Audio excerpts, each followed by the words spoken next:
Selamat datang kembali dalam penelusuran kita. Hari ini, kita jalan-jalan yuk ke sudut Tokyo yang mungkin belum terlalu sering Anda dengar. Umejima, di distrik Adachi. Iya, betul. Kita lupakan dulu deh keramaian Shibuya atau gemerlapnya Ginza sebentar.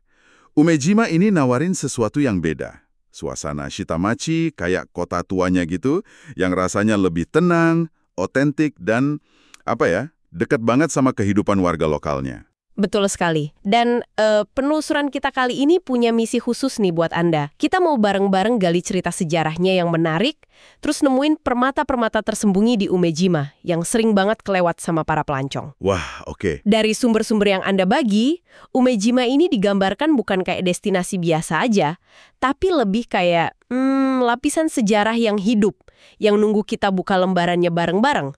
Fokus kita ke kisah unik dan tempat menarik buat wisatawan pokoknya.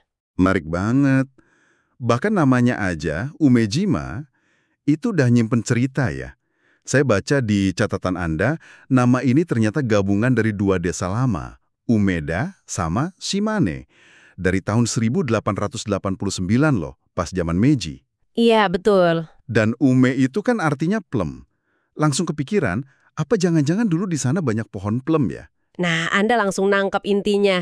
Nama itu sendiri udah kayak artefak sejarah gitu. Penggabungan Umeda dan Shimane tahun 1889 itu bukan cuma keputusan administratif biasa di atas kertas. Coba bayangin deh, waktu itu Jepang lagi ngalamin perubahan besar-besaran di era restorasi Meiji, lagi transformasi jadi negara modern.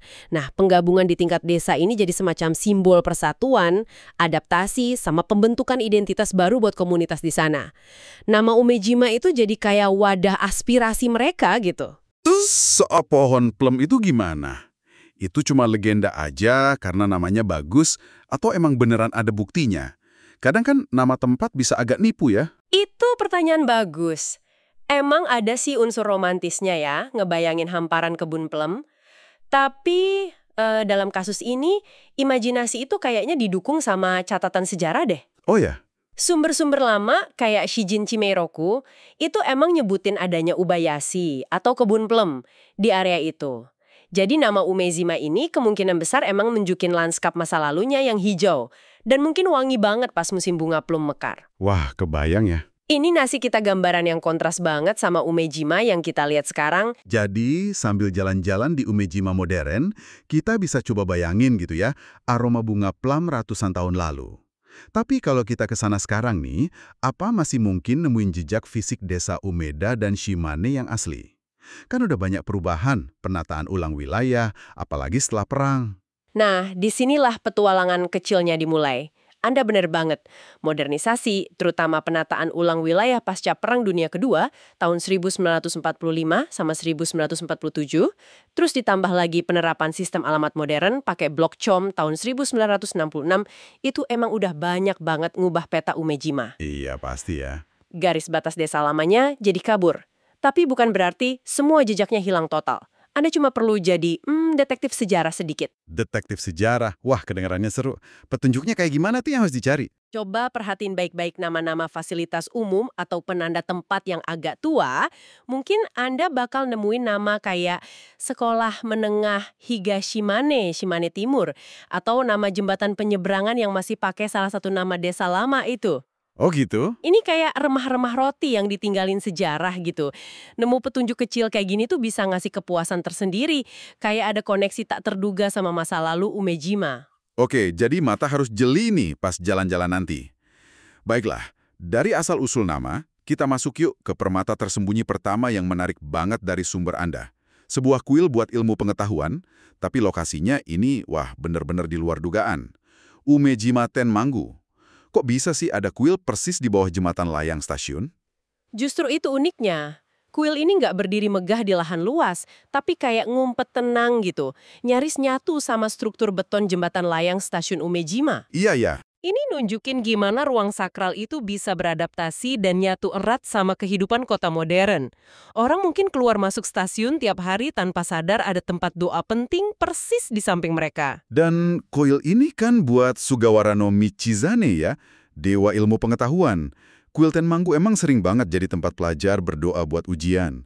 Tapi yang ini uniknya didirikan setelah perang tahun 1948. Kenapa ya komunitas Umejima yang baru aja bangkit dari kehancuran milih buat bikin kuil ini, bahkan sampai bawa roh suci dari Dazaifu di Kyushu segala? Pertanyaan Anda pas banget. Ini bukan cuma sekedar bangun tempat ibadah baru loh. Pendirian Umejima Tenmangu tahun 1948 sama asosiasi warga lokal itu kayak sebuah pernyataan kuat gitu. Maksudnya? Mereka sengaja mendatangkan Bunrei, itu kayak pembagian roh suci dari Dazaifu Tenmangu, kuil utama buat Michizane. Di tengah kondisi pasca perang yang serba susah, tindakan ini ngelambangin harapan besar buat generasi muda dan kekuatan pendidikan sebagai fondasi buat bangun masa depan lagi. Mereka nggak cuma bangun fisik Umejima, tapi juga semangat dan intelektualitas komunitasnya. Jadi ini semacam kuil harapan ya, lahir dari masa sulit. Terus legenda-legenda dari Dazaifu itu apa ikut ke bawah juga ke kuil kecil di bawah jembatan ini? Tentu aja. Meskipun kuilnya mungil, dia kayak mewarisi kekayaan cerita dari induknya. Ada nuansa legenda romantis Tobiume, si pelam terbang itu loh. Kisah pohon plum kesayangan Michizane yang konon terbang dari Kyoto ke Kyushu, nyusul tuannya yang diasingkan.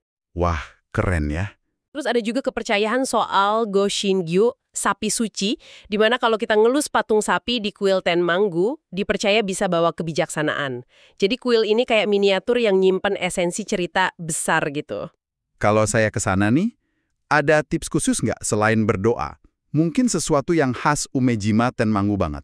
Ikutin aja kebiasaan warga lokal, banyak yang mampir sebentar buat nunduk atau doa singkat pas mau naik atau baru turun kereta. Coba rasain deh kontrasnya antara tenang pas doa sama suara deru kereta di atas kepala. Iya juga ya. Konon sih nyentuh komainu, patung singa penjaga di depan kuil, juga bisa nambah berkah. Nah, ini yang paling penting nih, kalau Anda kolektor atau nyari kenang-kenangan unik. Kuil ini nerbitin Goshuin, cap kuil, desainnya bunga plum cantik banget. Tapi apa? cap spesial ini cuma bisa didapetin pas tanggal 25 tiap bulannya. Wah, tanggal 25 doang. Bener-bener eksklusif. Harus dicatat nih di kalender kalau gitu. Oke, dari kuil unik di bawah rel kereta, kita geser ke sesuatu yang beda banget. Kejutan internasional di jantung Shitamachi, yaitu Taman Belmont. Belmont Cowen, taman gaya Australia di Adachi. Ini kedengarannya aneh banget. Emang aneh, dan justru itu yang bikin menarik. Taman Belmont ini bukan taman yang terbentuk alami atau taman Jepang tradisional ya. Taman ini sengaja dibangun tahun 1984 sebagai monumen hidup buat ngerayain hubungan sister city, kota kembar gitu, antara distrik Adachi, tempat Umejima berada, sama kota Belmont di Australia Barat. Oh, jadi karena itu ya? Iya, jadi ini simbol persahabatan antar negara yang diwujudin dalam bentuk taman publik. Pasti desainnya menarik ya, campuran Jepang sama Australia gitu. Tapi yang paling ikonik dan sering bikin pengunjung senyum itu beberapa fitur yang khas Australia banget ditaruh di sini secara nggak terduga. Fitur kayak gimana tuh? Jadi penasaran nih. Pertama, ada sekitar 10 patung domba ukuran lumayan realistis yang nyebar di berbagai sudut taman. Mengingat Australia kan identik banget sama domba ya, patung-patung ini jadi kayak duta kecil yang lucu gitu. Patung domba. Iya, anak-anak sering jadiin ajang main cari harta karun mini dan tentu aja jadi spot foto populer banget. Patung domba di Taman Tokyo. Unik banget. Ada lagi nggak? Ada satu lagi yang mencolok banget, sebuah bilik telepon umum warna merah terang, model klasik yang asli didatengin dari Australia. Serius? Beneran, meskipun sekarang udah nggak fungsi ya buat nelpon, bilik ini berdiri tegak jadi landmark taman dan salah satu titik foto favorit. Rasanya kayak teleportasi singkat ke negara lain gitu. Dan saya dengar toiletnya juga istimewa ya. Haha, iya. Bangunan toiletnya pun sengaja didesain gaya arsitektur barat yang agak megah gitu, beda dari toilet umum biasa. Sampai-sampai warga lokal suka bercanda nyebutnya tempat buat dapetin pengalaman buang air paling mulia di Umejima. Ada-ada aja julukannya. Ini nunjukin gimana detail kecil pun dipikirin buat nyiptain suasana Belmont. Jadi, selain foto sama domba dan bilik telepon merah, enaknya ngapain lagi di Taman Belmont ini? Tentu aja, ini tempat yang enak banget buat piknik santai, apalagi depan bangunan pavilion gaya Eropa itu. nikmatin ruang terbuka yang segar, sesuatu yang lumayan berharga loh di tengah padatnya Tokyo. Benar juga. Jangan lupa tantang diri Anda atau teman jalan Anda buat nemuin ke-10 patung domba yang ngumpat. Dan kalau Anda datang pas musim semi, wah, pemandangan bunga sakura mekar di sekitar taman nambah bagusnya lagi. Oke, sip. Dari atmosfer internasional, Taman Belmont, ayo kita kembali nyelam ke nuansa Jepang yang lebih dalam dan agak mistis nih. Permata tersembunyi ketiga, kuil rubah, Satake Inari Jinja. Yang paling kelihatan katanya terowongan gerbang tori merahnya ya? Benar sekali. Daya tarik visual utamanya emang deretan gerbang tori warna merah nyala yang ngebentuk kayak terowongan gitu. Pemandangan ini mungkin ngingetin Anda sama Fushimi Inari yang terkenal di Kyoto ya. Iya, mirip ya? Tapi nemuin skala kayak gini di tengah pemukiman pada Tokyo itu cukup langka dan spesial loh. Setiap gerbang tori ini kemungkinan besar sumbangan dari para pedagang atau pengusaha, mungkin dari zaman Edo dulu, sebagai bentuk doa dan syukur buat kelancaran bisnis mereka ke Dewa Inari. Tapi, di tengah tradisi itu, ada sentuhan modern yang bikin kaget banget di kuil ini kan? Sesuatu yang saya baca di catatan Anda, bikin saya ngeringitin dahi. Anda pasti maksudnya kotak persembahannya ya. Ya, ini salah satu keunikan Satake Inari Jinja yang paling bikin melongo. Kotak persembahan atau saisen bako, tempat orang masukin koin doa itu, di sini dibuat dari aluminium. Hah? Aluminium? Serius? Iya, beneran. Material yang modern banget, industrial gitu, dipakai buat objek ritual keagamaan yang usianya udah ratusan tahun. Ini perpaduan yang, wah, nggak lazim banget. Kok bisa ya? Ada ceritanya nggak sih kenapa pakai aluminium? Sumbernya sih nggak nyebutin alasan pastinya ya. Tapi banyak yang spekulasi, ini nunjukin sisi pragmatis masyarakat Umejima. Mungkin karena aluminium lebih awet, gampang dirawat, atau mungkin ada donatur dari industri itu pas pembuatannya. Masuk akal juga sih. Apapun alasannya, ini juxtaposition yang menarik banget antara tradisi sama modernitas. Sesuatu yang jarang banget Anda temuin di kuil lain. Terus suasana di dalam terowongan tori itu sendiri gimana? Atmosferik banget. Deretan tori yang rapat itu nyiptain permainan cahaya sama bayangan yang dramatis. Apalagi pas pagi atau deket matahari terbenam.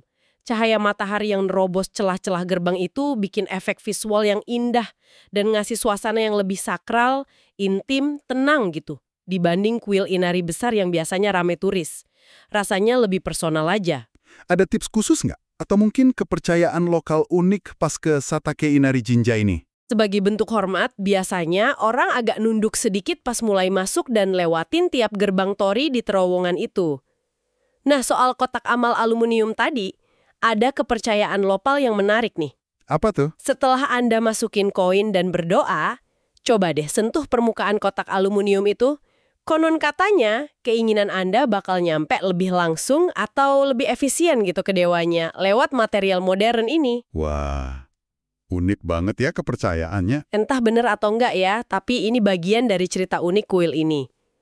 Tentu aja, tempat ini surga buat fotografer, manfaatin perspektif terowongan buat bikin foto dengan efek kedalaman, sama komposisi warna merah yang keren banget. Kepercayaan soal kotak aluminium itu benar-benar nggak terduga. Menarik banget gimana tradisi bisa adaptasi ya.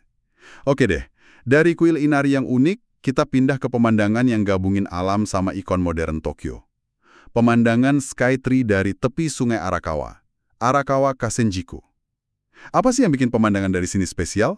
Spesialnya itu ada di kontras sama konteksnya. Dari tepi sungai Arakawa di area Umejima, Anda nggak cuma lihat Tokyo Skytree yang tinggi megah, tapi Anda lihatnya dengan latar depan yang beda banget.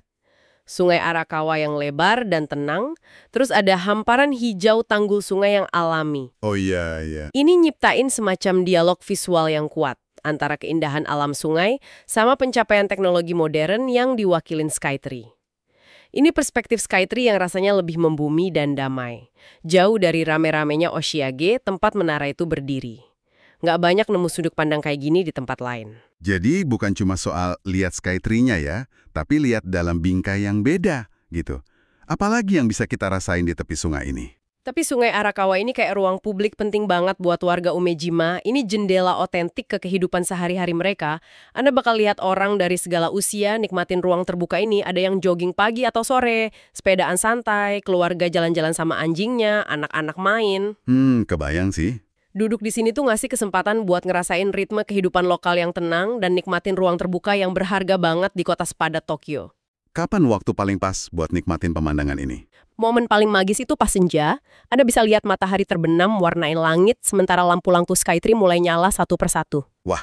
Perpaduan warna langit senja, siluet Skytree yang nyala, sama pantulan cahaya di permukaan sungai itu bikin pemandangan yang indah banget dan nenangin.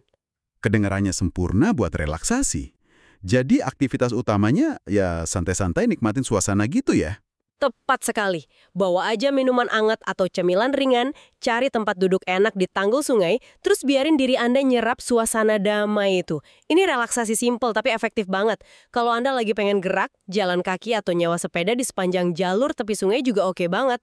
Oh, bisa sewa sepeda juga. Biasanya ada tempat penyewaan di sekitar sana. Anda bakal dapat sudut pandang Skytree yang ganti-ganti terus pas bergerak, jadi banyak spot foto menarik juga. 4 permata tersembunyi yang luar biasa. Tapi kayaknya masih ada bonus kilat nih soal nostalgia sama kehidupan komunitas dari catatan Anda.